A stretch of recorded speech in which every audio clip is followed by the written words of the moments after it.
ಆತ್ಮೀಯರೇ, ಕೃತಿ ವಿವೃತಿ ವಾಹಿನಿಗೆ ಸುಸ್ವಾಗತ. ನಾನು ಡಾಕ್ಟರ್ ರಾಮಚಂದ್ರ ಪುರೋಹಿತ್. ಈ ದಿನದ ಅಧ್ಯಾತ್ಮ ವಿರಂಜನೆಯಲ್ಲಿ ಈ ಒಂದು ವಿಚಾರವನ್ನು ನಿಮ್ಮ ಮುಂದೆ ಇಡಲಿಕ್ಕೆ ಬಯಸ್ತೇನೆ. ಇಷ್ಟವಾದರೆ ಲೈಕ್ ಮಾಡಿ, ಶೇರ್ ಮಾಡಿ ಹಾಗೂ ಕಮೆಂಟ್ ಮಾಡಿ. ಮಾನವನ ಕೆಲವು ಜನ್ಮಜಾತ ವಂಶಾನುಗತವಾಗಿರತಕ್ಕಂತಹ ಪ್ರವೃತ್ತಿಗಳು, ಮಾನಸಿಕ ಪ್ರವೃತ್ತಿಗಳಿವೆ. ಅಂತಹ ಪ್ರವೃತ್ತಿಗಳ ಮುಖಾಂತರವೇ ನಮ್ಮ ಎಲ್ಲ ಆಚರಣೆಗಳು, ವಿಚಾರಗಳು ಪ್ರೇರಿತವಾಗುವಂಥವುಗಳು. ಹಾಗಾಗಿ ಇವುಗಳನ್ನು ನಾವು ಮೂಲ ಪ್ರವೃತ್ತಿ ಅಥವಾ ನೈಸರ್ಗಿಕ ಪ್ರವೃತ್ತಿ ಅಂತ ಹೇಳ್ತೇವೆ. ಇಂತಹ ಮಾನವನ ಮೂಲ ಈ ಪ್ರವೃತ್ತಿಗಳೇ ಜ್ಞಾನೇಂದ್ರಿಯ ಹಾಗೂ ಕರ್ಮೇಂದ್ರಿಯಗಳನ್ನು ವಿವಿಧ ಕಾರ್ಯಗಳಲ್ಲಿ ನಮ್ಮನ್ನು ಪ್ರವೃತ್ತಗೊಳಿಸ್ತವೆ. ನಮ್ಮ ಅನುಭವ ಹಾಗೂ ಬುದ್ಧಿ ಇವುಗಳನ್ನು ಸರಿಯಾಗಿ ನಾವು ಉಪಯೋಗ ಮಾಡಿಕೊಂಡ್ರೆ ಈ ಮೂಲ ಪ್ರವೃತ್ತಿಗಳಲ್ಲಿ ಕೆಲವು ಪರಿವರ್ತನೆಯನ್ನು ತರಲಿಕ್ಕೆ ಸಾಧ್ಯ ಇದೆ. ಅಂದರೆ ಒಂದು ವಸ್ತು ಅದು ದ್ರವ ಆಗದೆ ಘನದಿಂದಲೇ ಅನಿಲ ಸ್ಥಿತಿಗೆ ಪರಿವರ್ತನೆ ಮಾಡುವಂಥದ್ದು. ಇದು ಭೌತಶಾಸ್ತ್ರದಲ್ಲಿ ಬರ್ತದೆ. ಸಾಮಾನ್ಯ ವಾತಾವರಣದ ಒಂದು ಒತ್ತಡದಲ್ಲಿ, ತಾಪಮಾನದಲ್ಲಿ ಹೆಪ್ಪುಗಟ್ಟಿರತಕ್ಕಂತಹ ಇಂಗಾಲದ ಆಕ್ಸೈಡನ್ನು ಆವಿಯಾಗಿ ಮಾಡುವಂಥದ್ದು. ಈ ರೀತಿ ಮಾಡುವುದಕ್ಕೆ ಸಬ್ಲಿಮೇಷನ್ ಅಂತ ಹೇಳ್ತಾರೆ. ಈ ಸಬ್ಲಿಮೇಷನ್ ಮೂಲಕವಾಗಿ ಇದಕ್ಕೆ ಉತ್ಪತನ ಅಂತ ಹೇಳ್ತಾರೆ ಕನ್ನಡದಲ್ಲಿ ಅರ್ಥೈಸುವುದಾದರೆ. ಈ ಮೂಲಕವಾಗಿ ನಮ್ಮ ಪ್ರವೃತ್ತಿಗಳನ್ನು, ಅಲ್ಲಿ ಒಂದು ವಸ್ತುವನ್ನು ದ್ರವವಾಗದೆ ಘನದಿಂದ ಅನಿಲ ಸ್ಥಿತಿಗೆ ಪರಿವರ್ತನೆ ಮಾಡುವ ಹಾಗೆ ಇಲ್ಲಿ ಈ ಒಂದು ಸಬ್ಲಿಮೇಷನ್ನಿಂದ, ಈ ಒಂದು ಉಪಾಯದಿಂದ ಈ ಕೆಲವು ಪ್ರವೃತ್ತಿಗಳನ್ನು ಸರಿಯಾದ ದಾರಿಯಲ್ಲಿ ಮಾಡಲಿಕ್ಕೆ ಇದೊಂದು ಉಪಾಯ ಇದೆ. ಇದಕ್ಕೆ ಉತ್ಪತನ ಅಥವಾ ಉನ್ನಯನ ಅಂತ ಹೇಳ್ತಾರೆ. ನಮ್ಮ ಮಾನಸಿಕ ಈ ಪ್ರವೃತ್ತಿಗಳನ್ನು, ಮೂಲ ಪ್ರವೃತ್ತಿಗಳನ್ನು ಪರಿವರ್ತನೆ ಮಾಡಲಿಕ್ಕೆ ಸಾಧ್ಯ ಇದೆ ಅಂತ.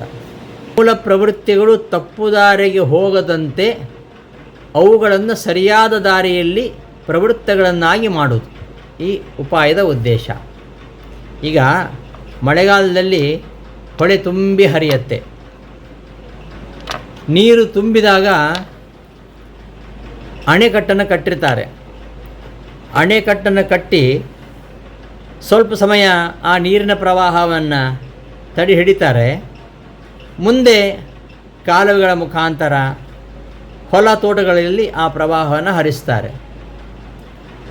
ಆ ತಡೆ ಹಿಡಿದಂತಹ ನೀರನ್ನು ತಡೆ ಹಿಡಿಬಿಡುವುದಲ್ಲ, ತಡೆ ಹಿಡಿದ್ರೆ ಡ್ಯಾಮ್ ಒಡೆದು ಹೋಗುತ್ತೆ. ಆ ತಡೆ ಹಿಡಿದಂತಹ ನೀರನ್ನು ಮುಂದೆ ಕೆಳಗಿನ ಪ್ರದೇಶಗಳಲ್ಲಿ ಅದನ್ನು ವ್ಯವಸ್ಥಿತವಾಗಿ ಆ ನೀರನ್ನು ಪೂರೈಕೆ ಮಾಡಿದರೆ ಅಣೆಕಟ್ಟು ಸುರಕ್ಷಿತವಾಗಿರ್ತದೆ. ಮತ್ತು ಪ್ರವಾಹದ ಕೆಲಸವನ್ನು ಹರಿದು ಹೋಗುವ ಪ್ರವಾಹವನ್ನು ತಡಿಬಾರದು. ತಡೆದ್ರೆ ಏನಾಗುತ್ತೆ?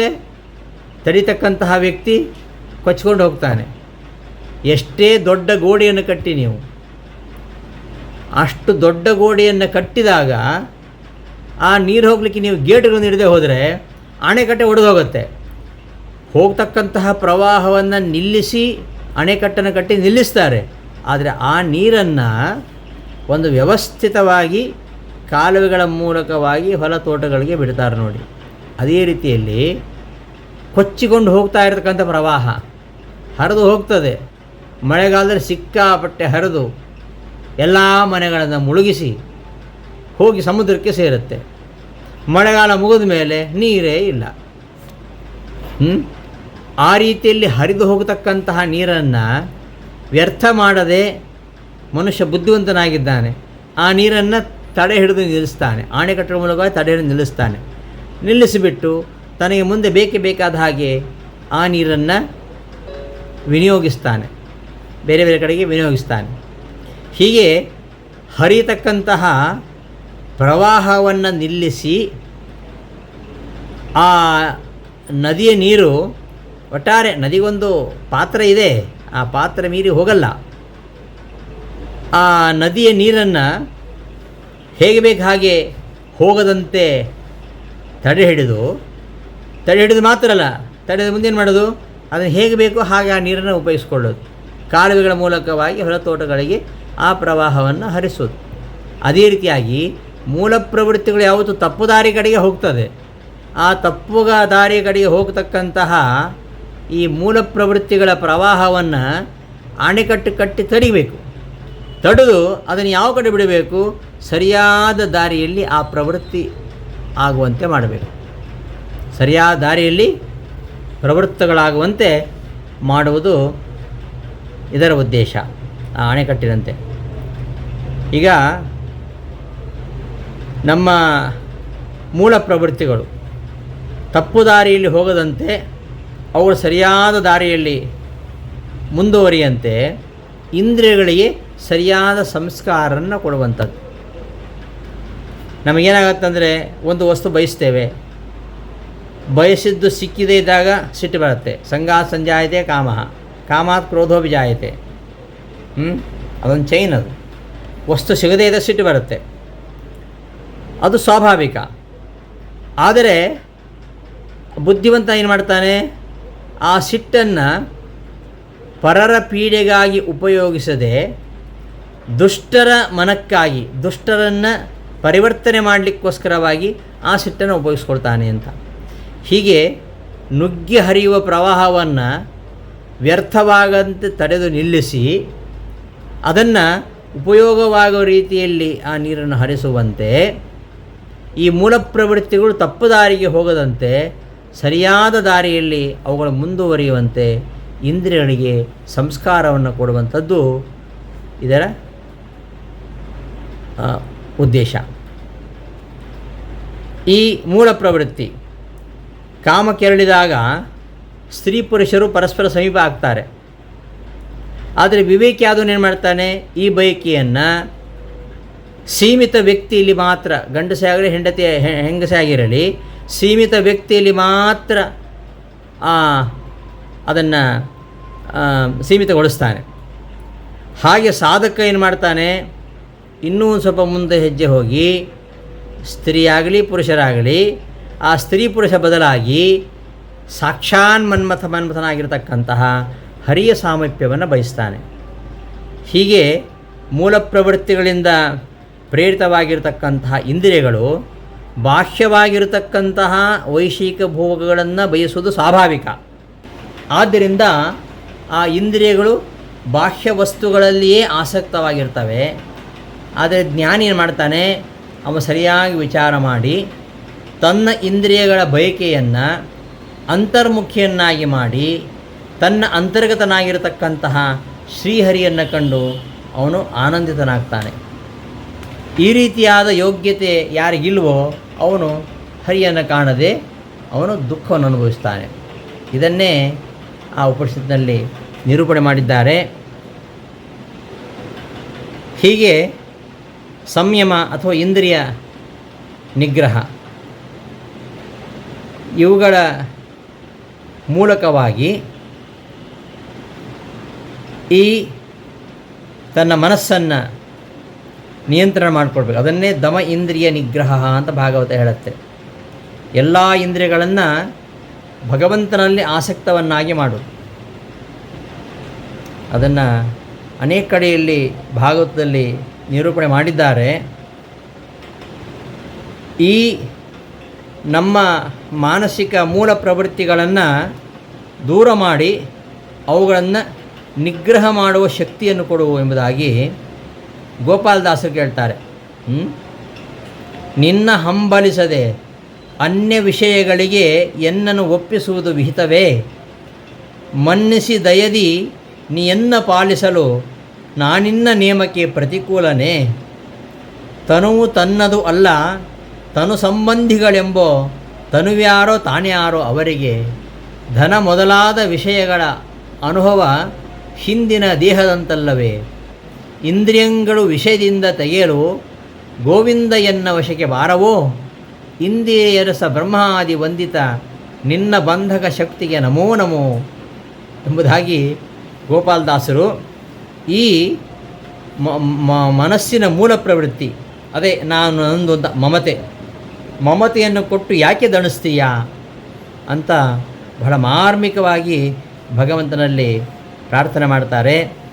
ಈ ವಿಷಯಾಸಕ್ತಿಯನ್ನು ಬಿಡಿಸಿ ಇಂದ್ರಿಯ ನಿಗ್ರಹವನ್ನು ಕೊಡು ಎಂಬುದಾಗಿ ಪ್ರಾರ್ಥನೆ ಮಾಡ್ತಾರೆ. ವಿಷಯಗಳೆಲ್ಲ ಇನ್ನು ವಿಷವೆಂದರಿದು ದುರ್ವಿಷಯಕ್ಕೆ ಎರಗುವೆನೋ, ದೆಸೆಗೆಟ್ಟು ಬರಿದೆ ಹಸಿದು ಹೋಗಿ ಇನ್ನು ಅಸುರತನದಲ್ಲಿ ಈಗ ನಸಗುನ್ನಿಕಾಯಿಯ ಮೊಸಳೆ ಮೆದ್ದದೆ ತ್ರಿಷೆ ಹೋಗಬಲ್ಲುದೆ ಎಂಬುದಾಗಿ ಕೇಳ್ತಾರೆ. ಹೀಗೆ ವಿಷಯಾಸಕ್ತಿಯನ್ನು ಬಿಡಿಸಿ ಈ ಮೂಲ ಪ್ರವೃತ್ತಿಯಾಗಿರತಕ್ಕಂತಹ ವಿಷಯಾಸಕ್ತಿಯನ್ನು ಬಿಡಿಸಿ ಇಂದ್ರಿಯ ನಿಗ್ರಹವನ್ನು ಕೊಡು ಎಂಬುದಾಗಿ ಪರಮಾತ್ಮನಲ್ಲಿ ಪ್ರಾರ್ಥನೆ ಮಾಡ್ತಾರೆ. ಹೀಗೆ ಮೂಲ ಪ್ರವೃತ್ತಿಗಳನ್ನು ಸುಧಾರಿಸ್ತಕ್ಕಂತಹ ಮಾರ್ಗದಲ್ಲಿ ಈ ಕೊನೆಯ ಉಪಾಯ ಹೇಳಿದ್ನಲ್ಲ, ಶೋಧಾತು ಉನ್ನಯನ, ಸಬ್ಲಿಮೇಷನ್, ವಿಜಯದಾಸರು ಹಾಗೆ ಪ್ರಾರ್ಥನೆ ಮಾಡ್ತಾರೆ. ನಮ್ಮ ಪ್ರವೃತ್ತಿಗಳು ಹೇಗೆ ಬದಲಾಗಬೇಕು? ಈ ಉನ್ನಯನ, ಸಬ್ಲಿಮೇಷನ್ ಅದು ಹೇಗಾಗಬೇಕಂದ್ರೆ, ನಿನ್ನ ನೋಡುವಲ್ಲಿ ಕಾಮವೇ ಎನಗಿರಲಿ. ಕಾಮಕ್ರೋಧಾದಿಗಳು ಬೇಡ ಅಂತ ಹೇಳ್ತಾ ಇಲ್ಲ, ಅವುಗಳು ಯಾವ ಕಡೆ ಹೋಗಬೇಕು? ಕಾಮಕ್ರೋಧಾದಿಗಳು ಇರಲಿ, ಅವುಗಳ ದೃಷ್ಟಿ ಉದ್ದೇಶ ಬೇರೆಯಾಗಿರಲಿ ಎಂಬುದಾಗಿ ಮೂಲ ಪ್ರವೃತ್ತಿಗಳನ್ನು ಸುಧಾರಿಸ್ತಕ್ಕಂತಹ ಮಾರ್ಗದಲ್ಲಿ ಆ ರೀತಿಯಲ್ಲಿ ಪ್ರಾರ್ಥನೆ ಮಾಡ್ತಾರೆ. ನನಗೆ ಕಾಮ ಇರಲಿ, ಯಾವುದರಲ್ಲಿ? ನಿನ್ನ ನೋಡುವಲ್ಲಿ ಕಾಮವೇ ಎನಗಿರಲಿ, ನಿನ್ನ ಬಿಡನೆಂಬ ಲೋಭವೇ ಎನಗಿರಲಿ, ನಿನ್ನ ಚರಣದಲ್ಲಿ ಮೋಹವೇ ಎನಗಿರಲಿ, ನಿನ್ನ ನೆನೆಸುವಲ್ಲಿ ಮನವೇ ಎನಗಿರಲಿ, ನಿನ್ನ ದ್ವೇಷರ ಕೂಡ ಕ್ರೋಧವೇ ಎನಗಿರಲಿ, ನಿನ್ನ ಕೊಂಡಾಡುವವರ ಸಂಘವೇ ಎನಗಿರಲಿ, ನಿನ್ನವನೆಂಬ ಕೀರುತಿ ಹೊಂದಿರಲಿ, ನಿನ್ನ ಕೂಡ ಆಡುವ ಆಟವೇ ಎನಗಿರಲಿ, ನಿನ್ನ ಅಹಿತವಾದ ವಂಚನೆ ಎನಗಿರಲಿ, ನಿನ್ನ ಮೂರ್ತಿ ವಿಜಯ ವಿಠ್ಠಲ ಎಂಬುದಾಗಿ ಈ ಕಾಮಕ್ರೋಧಾದಿಗಳು ಇರಲಿ, ಆದರೆ ಅದು ಯಾವುದರಲ್ಲಿರಬೇಕು? ಸವೈ ಮನಃ ಕೃಷ್ಣ ಪದಾರವಿಂದಯೋಹೋ. ಭಾಗವತದಲ್ಲಿ ನಮ್ಮ ಇಂದ್ರಿಯಗಳು ಯಾವ ಕಡೆ ಹರಿಬೇಕು ಎಂಬುದನ್ನು ಬಹಳ ಮನೋಜ್ಞವಾಗಿ ಅಲ್ಲಿ 9ನೆಯ ಸ್ಕಂದದಲ್ಲಿ ನಿರೂಪಿಸ್ತಾರೆ. ಹೀಗೆ ನಮ್ಮ ಪ್ರವೃತ್ತಿಗಳನ್ನು ಈ 4 ರೀತಿಯ ಉಪಾಯಗಳಿಂದ ಅವುಗಳನ್ನು ಪರಿವರ್ತನೆಗೊಳಿಸಿದರೆ ಖಂಡಿತವಾಗಿಯೂ ನಮಗೆ ಎಲ್ಲವನ್ನು ಗೆಲ್ಲಲಿಕ್ಕಾಗತ್ತೆ. ಆ ಥರ ಗೆದ್ದವನನ್ನು ಯಥಾತ್ಮ ಅಂತ ಕೃಷ್ಣ ಕರೀತಾ ಇದ್ದಾನೆ. ಈ ರೀತಿಯಲ್ಲಿ ಯಾರು ತನ್ನ ಮಾನಸಿಕ ಪ್ರವೃತ್ತಿಗಳನ್ನು ಗೆದ್ದು ತನ್ನ ಮನಸ್ಸನ್ನು, ತನ್ನ ಇಂದ್ರಿಯಗಳನ್ನು ಹತೋಟಿಯಲ್ಲಿಟ್ಕೊಂಡಿದ್ದಾರೋ ಅವರನ್ನು ಯಥಾತ್ಮ, ಅವನು ತನಗೆ ಅತ್ಯಂತ ಪ್ರೀತಿಪಾತ್ರನಾಗಿರ್ತಕ್ಕಂಥ ವ್ಯಕ್ತಿ ಎಂಬುದಾಗಿ ಕೃಷ್ಣ ಹೇಳ್ತಿದ್ದಾನೆ.